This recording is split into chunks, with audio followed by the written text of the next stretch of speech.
Welcome to the RV Park Mastery Podcast, where you will learn the correct way to identify, evaluate, negotiate, perform due diligence on, renegotiate, finance, turn around, and operate RV parks.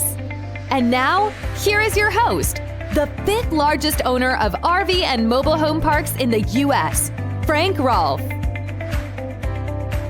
So you're trying to buy an RV park and you can't come to quite the agreement with the seller on exactly what that price should be.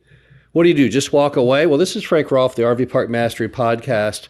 We're going to be talking about the options when you and the seller can't agree on a price, because there is more than just the walk away concept. So the first thing is just that. You can just keep offering your price to the seller over and over again, hoping that somehow or other they will accept it and you can get the price that you hoped for. Now, the problem is that could take a long time and it might take forever. So we've had cases where the seller, after several attempts, says, you know what, it really hasn't sold yet. Okay, I'll go with that lower price. But we've other people we've talked to for years and still have never reached a deal. But that is always one option, is just to be persistent and keep offering the same thing over and over. Another option would be to tie it up and then try and renegotiate it. We've done that many times. Now, what are you really doing there? Well, you're going ahead and giving the seller the price that they are demanding, even though you know it's not the right price, with the expectation that during due diligence and financing, truth will prevail, and the seller will be forced to go ahead and accept the fact the property isn't worth what he thought. This typically comes in the form of the appraisal, or it can be just in the form of lender pushback and say, nah, I don't think it's worth that. And then, of course, you may find items as you do due diligence which open the door to renegotiation, errors the seller made on such things as property tax or insurance, and then cases where the revenue isn't exactly what he claimed. Now, we have learned over the years that if you're going to tie it up and then renegotiate it, you typically cannot do better than a 20% reduction. So if your goal is to do more than a 20% reduction, then it's probably not going to work. In that case, you better go to step one, which is just to keep offering that same price over and over until they break down and take it. Because once you've tied it up and tried to renegotiate and you fail, you really can't tie it up a second time. You basically have lost the deal.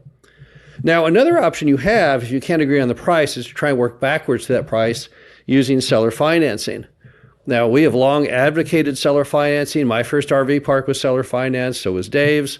So we are big believers in the power of seller carry. Now, how do you get them to carry paper? Well, for one thing you can do, you can steer them to it by offering them two prices. One, a cash price, which is lower, and number two, a seller carry price, which is higher. So if you steer them in that manner, most people will opt for the higher price if they can. And then you have to know how to structure your seller note. Most sellers are not going to carry the paper for longer than a 10-year term, but they will allow for 30-year amortization. Typical interest rate is going to be a little lower than what the bank gets, but somewhere in line with what they can get right now in the form of a CD or treasury, which is roughly around 4%. So if you're a seller and you have the ability to get your money in the same interest rate you would have it placed in with a treasury or CD, get the higher price, well, it's a no-brainer that carrying makes a lot of sense. And that's why so many sellers will adopt carry if you press them for it. Now, even on a difficult deal where you can't hit the price, you can work backwards there through seller financing by lowering the interest rate or by lowering the down payment. Because again, all RV park buyers are typically looking for a cash-on-cash return, and the less cash you have in, well, then the higher cash-on-cash return you would have. In fact, if you can do a zero-down deal, as Dave and I have done 12 times, that return is basically infinite because you have nothing in the deal, so even a dollar you get back would deem to be infinite. Now, another option you have, if you cannot agree to a price, is to do a master lease with option. That's a construction few people talk much about. We've done it many times. What you do with a master lease with option is this. You tell the seller, look, I can't make the numbers work in its current format, but let me take the reins. Let me become the quarterback, and I'll get the NOI up enough that I can get financing for it, and I can hit that price. Now, typically, if you're going to do that, the way it's going to have to work is this a RV park that does not have good marketing right now, no online marketing.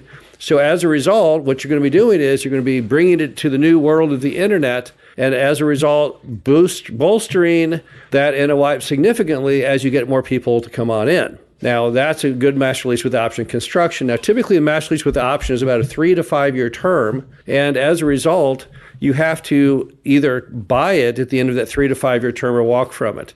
You also have the ability to go ahead and get it done early if you prefer that. So the master lease with option is a good construction. Now, typically sellers to do it are going to have to be a little desperate. It's kind of scary to let someone else take over the helm of the ship when they have always done it themselves internally. So it's born a little bit of desperation. It's also very important to have good bonding with the seller so they trust you. Otherwise, they're not going to go engage in a master lease with option situation. Now, the option price is typically what their dream price would be. You're not going to get a price reduction there. But in this case, what you're doing is you're going to go forward and try and make it worth that price through your own ingenious strategy. That is the key component. And you can do that. You can make that happen if you will, in fact, work it and put forth the effort mom and pop have not done in the form of properly marketing to get people to come on in, better customer service, and also typically better social media reviews. One note on that, if you're going to do a master lease with option construction, you've got to make sure that you have a very, very well-written contract. Do not do something on the back of a napkin. Don't do something in the absence of an attorney, because what's going to happen is your master lease with option is going to turn into a mess when you go to exercise the option. What will happen is they'll say, well, I'm not going to sell to you at that price anymore. I drove by the RV park. It's now basically full and looking great, so I think it's worth more. And they are, in fact, correct. So every time we've done a master lease with option, then invariably that's how it ends. There's some kind of problem at the very end of the movie in which they don't want to sell, and we've had to force them to then sell to honor the commitment they already made, because it's just consumer behavior that when you own something that you can tell is worth more than what you agreed to sell it for, that you then don't want to sell it. You want to negotiate for a higher price, and that's always what happens. So if you want to take the master lease with option, what you're going to have to do is you're going to have an attorney write that document and tell the attorney on the front end, now I'm going to suspect when I get done improving the operations of this property, they're going to not want to convey it to me and make sure, 100% sure it's written in a form in which you can force them to do that. Now, another option, and this one I'm not a big fan of, but people have done it, and that's to buy a partial interest in the RV park. So you want to buy the whole thing at a certain price. They won't sell it at that price. So you say, well, hey, what if I buy a portion of it?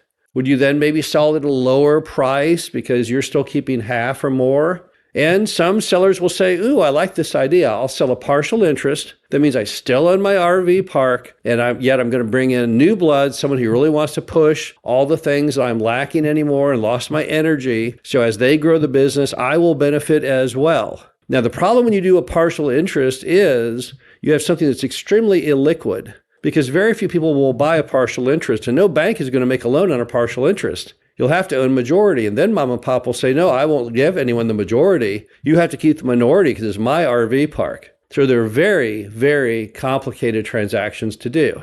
Also, it would have to be an RV park that's worth a whole lot to make you buying a partial interest really worth your while. But the big hurdle, again, is liquidity, because now you're stuck in partnership with someone you don't know at all. All you knew about them was they weren't very good with their RV park before. And what will you do if you want to make changes to how it operates and they refuse or they don't like that? They can outvote you because they have a greater stake. The final option, and this is what most RV park owners do today when the price the seller wants does not exactly match what we want to pay, is to often just take a leap of faith that you can get the job done, that you're going to go ahead and overpay a bit. You're going to do what we call stretching to get the deal done. And then once you've stretched to do it, you have to make good on that promise you made to yourself and get out there and really work the marketing, get that occupancy up, get rents up, make it a very streamlined, well-running machine to make it then worth that little bit more that you overpaid. Now, there's many, many tales of people who've made fortunes out of buying RV parks that were poorly run and buying them at a price that was unsubstantiated when they bought it, with the expectation, which they then successfully did, of increasing the net income. But remember, if you want to do that stretching, that leap of faith maneuver, you still have to get a bank loan. And that's the key problem, because the lender is not going to support a leap of faith because they get no upside. They get no stake. They get no extra money if you do well with your RV park. All they have is downside if you don't make the payment. So that's where a lot of those deals fall apart. Now, if you can find a lender who understands the narrative and supports your story, that's great. That would work all day long if they really want to be a teammate with you in your adventure. But that's the real struggle. And once again, you're not going to be able to pay a huge percentage over what it truly is worth to do that stretch. The bottom line to it is there are many alternatives when you and the seller reach an impasse to try and bridge that gap. Don't give up when someone doesn't agree to your price. There are other options. This is Frank Rolfe, the RV Park Mastery Podcast. Hope you enjoyed this. Talk to you again soon. Thank you for listening to the RV Park Mastery Podcast. Be sure to visit us at www.rvparkmastery.com, where you can learn the correct way to identify, evaluate, negotiate, perform due diligence on, renegotiate, finance, turn around, and operate in RV parks.